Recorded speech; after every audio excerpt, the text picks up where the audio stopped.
Thank you, Deep Roy Clywedd. And I'd like to start by thanking my colleagues for all the valid and important points they've raised so far in this debate, and to pay tribute to my colleague Joyce for raising her own personal experience. The issue of spiking drinks in pubs and nightclubs has been an ongoing situation for some time. And whilst everyone can be affected, it is, as we have already heard, predominantly women who are subjected to this. The issue is so bad that young people, especially women, are increasingly afraid to go out.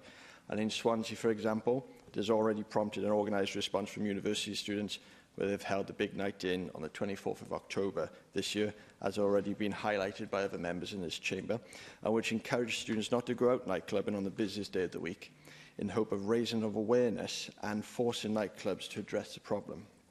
Unfortunately, the major issue with spiking is the difficulty of, as we have already heard, catching and prosecuting those people who have committed the offence. There are several methods used to spike drinks, but the most common is adding alcohol to non-alcoholic drinks, or adding extra alcohol to already alcoholic drinks. Prosecutions are extremely rare given the number of instances, and this is largely due to the fact there is little evidence to prove spiking has occurred. Blood tests are needed within a narrow window of spiking to provide evidence, and there are many people who feel that they are often not taken seriously enough by the police and health professionals when they report alleged spiking.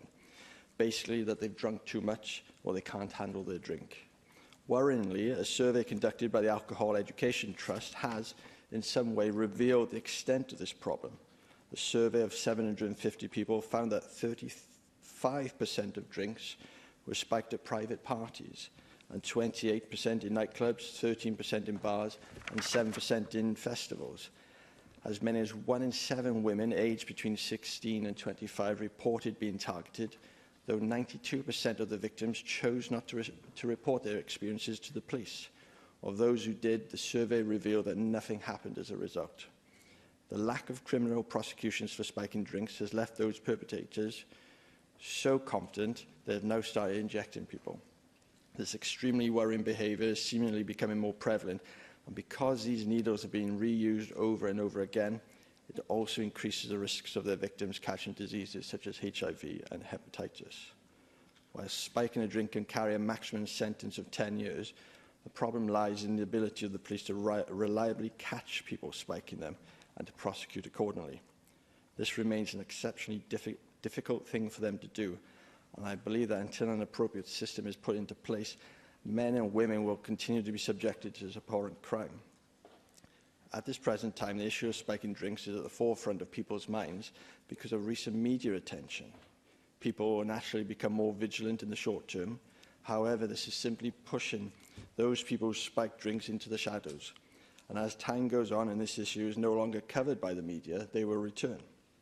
Drink spiking has been an ongoing problem for a very long time, and there needs to be a long-term solution put into place. We need to ask ourselves what programmes have been put into place to educate teenagers and young people of the danger, but to also spotlight the inappropriate attitudes and behaviours that are conducted towards women. What have nightclubs and pubs done to help negate the problem? Drinks with lids are an obvious short-term answer, but until it is mandatory, then it would be nothing than a short-term fix to alleviate the current worry.